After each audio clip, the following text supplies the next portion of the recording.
नमस्कार सर। नमस्कार सर जी। सर क्या शुभ नाम है आपका? मेरा नाम सर हरिओम दास है। हरिओम जी, आप कहाँ से आए हैं? मैं जी अलवर शिव कॉलोनी तिजारा फाटक से आया हूँ। सर आप क्या काम करते हैं? मैं सर प्राइवेट इंस्टीट्यूट में इंग्लिश पढ़ाता हूँ, एसएससी बैंक आदि कम्पिटिटिव क्लास के लिए। सर संत रामपाल जी महाराज जी से आपने नाम दीक्षा कब ली? मैंने सर संत रामपाल जी महाराज से नाम लिया था सन 2015 सितंबर में लिया था। सर संत रामपाल जी महाराज जी से नाम दीक्षा लेने से पहले आप क्या भक्ति साधना करते थे?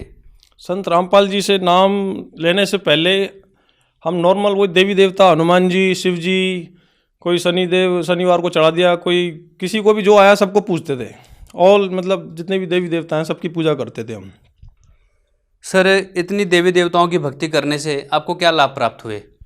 सर लाभ तो मैंने पहले आशा करी नहीं थी, लेकिन जब एक ऐसा टाइम आया कि जब लाभ का एक टाइम आ ही गया कि जब देवी देवताओं को अपना प्रभाव दिखाना चाहिए था, जब भी नहीं दिखाया, तो वो जब टाइम आया, when that time just came, I just was totally puzzled कि व्हाट टू डू।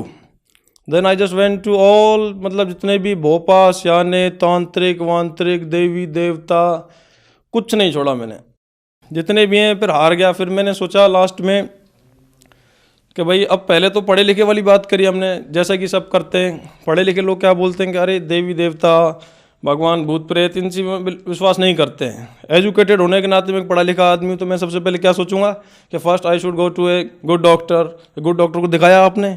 तो मैंने कहा बिल्कुल, क्यों नहीं दिखाया। सबसे पहले first of all I went to a very popular doctor in Rockland hospital Manesar.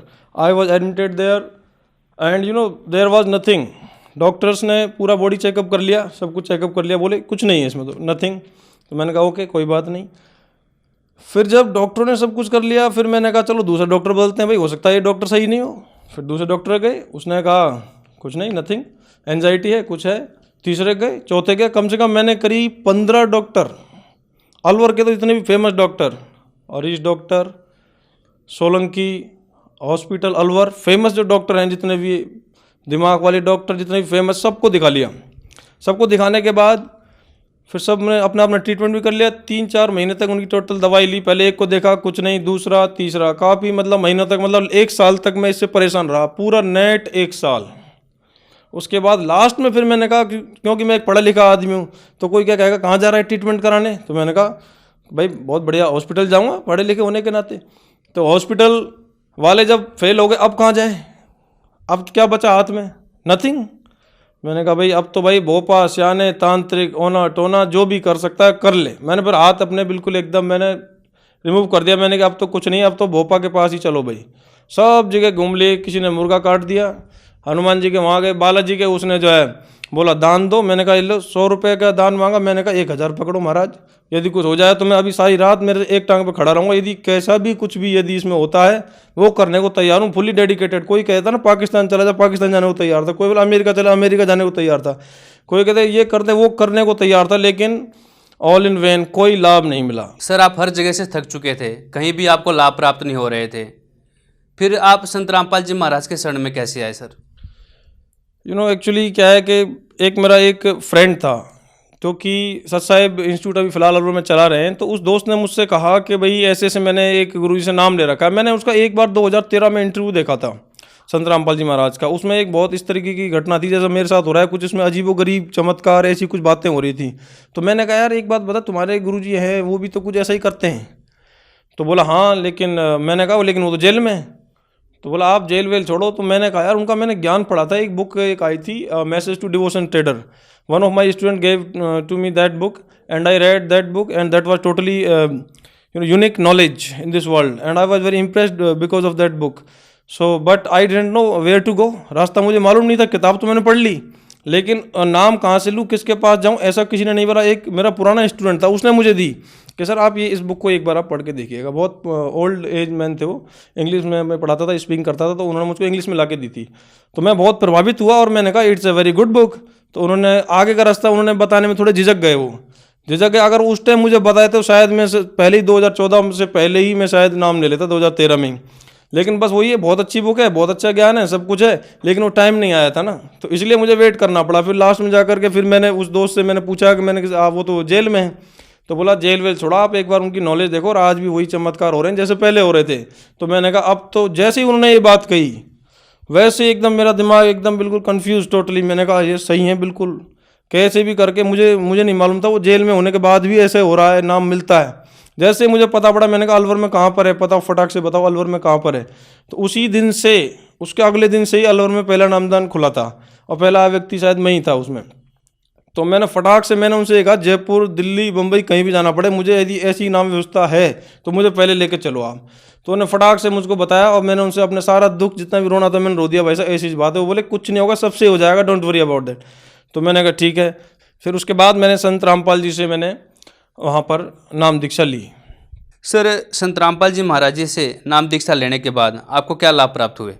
संत रामपाल जी महाराज की नाम दीक्षा लेने से मुझे ये एक पहला लाभ तो ये हुआ कि मेरे जो बॉडी में एक बीमारी थी, सारे घर वाले मतलब पूरी तरह परेशान हो गए थे कि अब इनका क्या करना है क्या करना है। मुझे डेली ऐसा ही लग रहा था कि कल मरा, अब मरा, आज मरा, परसों मरा, और बीमारी का कोई डायग्नोसिस नहीं, किसी प्रकार का कोई रास्ता नज़र नहीं आ रहा था। भोपाशानों से कर करके पूरी परेशान हो गए थे। डॉक्टर सबसे पहले चेक करवा लिया था। तो कुल मिलाकर के इस पूरे जो बीमारी से जब मैंने नामदान लिया तो फिर मैंने क्या 1.5 से 2 महीने लगभग मैंने एक मंत्र का जाप किया। मैंने अपने दोस्त से कहा कि क्या आप सही बता रहे हो? उसने कहा बिल्कुल सही बता रहा हूँ।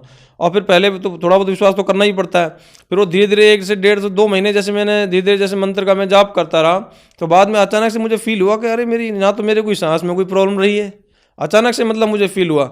और ना मेरे एकदम बैक में, मैंने सारे बॉडी का मैंने करवा लिया था एक्सरे, कम से कम 4 बार तो एक्सरे करवा लिया। और एक्सरे से कुछ नहीं, मैंने पूरा MRI तक कराने की पूरी प्लानिंग में था। और मैंने काफ़ी से ज़्यादा डॉक्टरों से जो है सलाह ली। सब ने यही कहा भाई तेरे पूरी बॉडी का ही चेकअप होगा, लेकिन उसमें भी कुछ नहीं निकलेगा, क्योंकि हमें श्योर है जो तेरी बॉडी के जो साइन है उस हिसाब से तुझे कोई इस बीमारी नहीं है।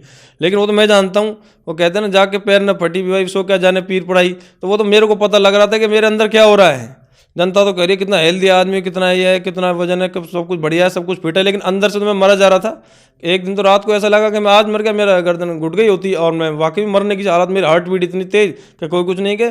बोले भाई ये तो तेरी पता नहीं क्या बीमारी है, कोई रास्ता हो तो कोई बताए। और लास्ट में जाकर के जब संत रामपाल जी का नाम लिया तो उन्होंने तो मरने के बाद तक पूरी जर्नी क्लियर कर दी।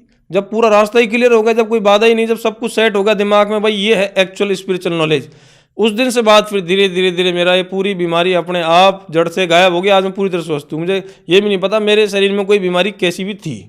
तो ये मेरे लिए सबसे बड़ा एक लाभ प्राप्त हुआ है, जो कि इससे मेरा विश्वास बहुत बिल्कुल दृढ़ हो गया कि मैं जब परमात्मा इतना कर सकते, कुछ भी कर सकते हैं, and he is totally right. इसके अलावा मुझे आध्यात्मिक नॉलेज हुई है पूरी, गीता, वेद, रामायण, ये जो 18 पुराण और ये जो शास्त्र जितने भी होते हैं हिंदुओं के, मुस्लिम के, ईसाइयों के, बाइबल वगैरह, ये सारे जो हमको है पूरे जो इनका शास्त्रों का पूरा टोटल हमको एक ज्ञान प्राप्त हुआ है, जो एक सामान्य इंसान के बस की बात नहीं है पूरे जीवन में। और हमें इतनी सी उम्र में इतना एक गंभीर ज्ञान हमें प्राप्त हुआ है, ये मेरे लिए एक बहुत लाभ है। सर, आप पढ़े लिखे हैं और पढ़े लिखे लोगों का ये अक्सर ये मानना होता है कि उनका अध्यात्म में बहुत कम रुचि होती है, वो भक्ति नहीं करना चाहते हैं। सर, ये बात कहाँ तक सही है? सर पढ़े लिखे क्या, जब कहते हैं ना जब बीमारी जब सर पर आती है तो सब पढ़े लिखे सबसे पहले भागते हैं। तो ये तो सब एक बेकार की बात है कि पढ़े लिखे जो है भगवान या फिर देवी देवता, ये सब एक दिन पढ़े लिखे सबसे पहले भागेंगे, क्योंकि आवश्यकता भगवान की पढ़े लिखे को भी है, एक अनपढ़ गंवार, एक मजदूर को भी है, और एक IAS को भी है। तो जब बीमारी होती है, हार्ट बीमारी हो रही है, आजकल कैंसर हो रही है, कितनी भयंकर भयंकर बीमारी बन रही है, तो पढ़े लिखे लोग तो सबसे पहले चपेट में आ रहे हैं। तो पढ़े लिखे लोग तो तुरंत समझ जाते हैं, बाइबल पढ़ के देख लो फलाने पेज पे फलाने ये लिखा हुआ है। तो पढ़े लिखे लोग तो इस टाइम पर सबसे ज़्यादा आकर्षित हो रहे हैं। अकॉर्डिंग टू मी, मेरे अनुसार तो ऐसा ही है कि पढ़े लिखे लोग इस टाइम सबसे ज़्यादा आकर्षित होंगे, क्योंकि संत रामपाल जी महाराज जो हमारे गुरु जी हैं वो एक बिल्कुल एक सही रास्ता दिखा रहे हैं, और वो सारे प्रमाण के साथ दिखा रहे हैं। सबसे पहली इंपॉर्टेंट बात ये हो रही है इसमें।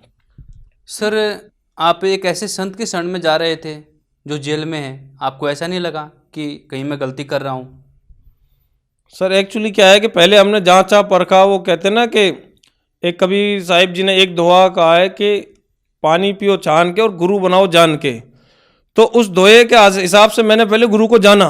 क्या ये बिल्कुल सही बात कह रहे हैं? तो वो गुरु को जानने के बाद हमने किया। अब इसमें जेल में हो चाहे कहीं हो, इससे कोई फर्क नहीं पड़ता है, क्योंकि उनका ज्ञान बिल्कुल सच्चा है। और ये एक हमें बाद में पता लगा ये एक राजनीतिक षड्यंत्र भी है और उनके ज्ञान का विरोध किया जा रहा है। तो ये है इसमें एक्चुअल बात। जैसे कि आपने अभी बताया कि संत रामपाल जी महाराज का ज्ञान का विरोध किया जा रहा है, सर क्या कारण है सर? संत रामपाल जी महाराज के ज्ञान का विरोध इसलिए किया जा रहा है, एक तो झूठे पाखंडियों की दुकान खुली हुई है, मंदिर मस्जिद गुरुद्वारा और ये सारे इतने टोना भोपा ये सब अपनी दुकान खोल के बैठे हुए हैं। कोई परेशान जनता मेरे पास आए और मैं इसको झूठा एक दिलासा दूं और कोई रास्ता बचता नहीं है। डॉक्टर के बाद फिर ये भोपा से आने और पंडित, इनके चक्कर में आदमी चाहे कैसा भी हो फंसता जरूर है, 100% सिक्योर बात है। इसीलिए जब इनके भोपा सियानों की दुकानें बंद होने लगी, सच्चे ज्ञान का प्रचार होने लगा, जनता तो चलो बोलिए उनको तो मालूम नहीं है, लेकिन जो ये पाखंडी लोग हैं जो अपनी दुकान इनकी बंद होने लगी, तो जैसे दुकान बंद होने लगी तो इन सबको क्या भय हो गया कि हमारी तो रोजी रोटी बंद हो जाएगी, हम कहाँ जाएंगे अगर ये ऐसा होने लगा। तो इस कारण से ये पूरा एक षड्यंत्र है।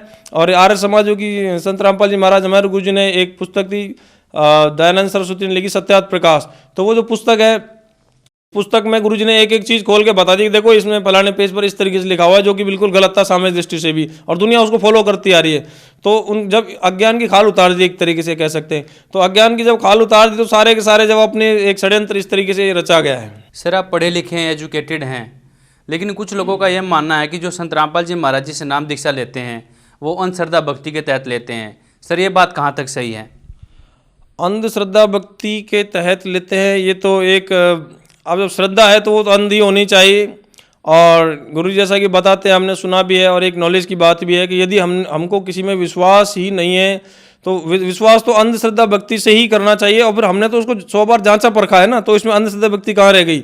हमने तो पूरी तरीके से जांचा परखा है, 2-3 महीने तक ग्रंथों को देखा है, गीता को देखा है, एक एक श्लोक को देखा है, सारी चीज देखने के बाद हमें पता लगा ये तो बिल्कुल सही कह रहे हैं।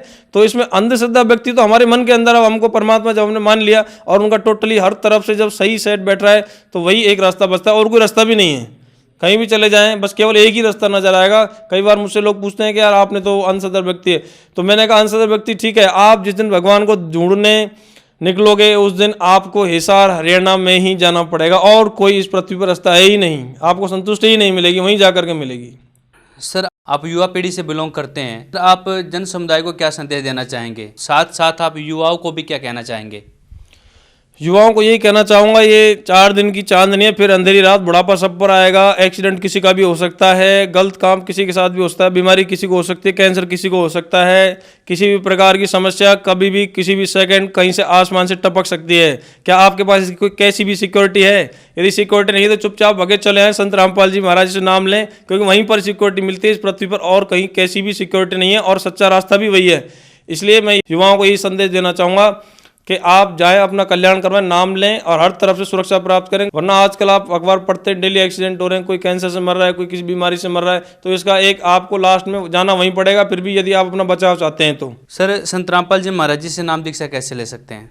संत रामपाल जी महाराज के से नाम दीक्षा लेने के लिए आपके टीवी चैनल पर जो कई चैनलों पर सत्संग आता है, और नीचे जो है उसमें एक पट्टी होती है और उस पर एक नंबर लिखा होता है, आप उसमें कांटेक्ट करके और संत रामपाल जी महाराज जी से नाम दीक्षा ले सकते हैं। धन्यवाद सर। Thank you sir.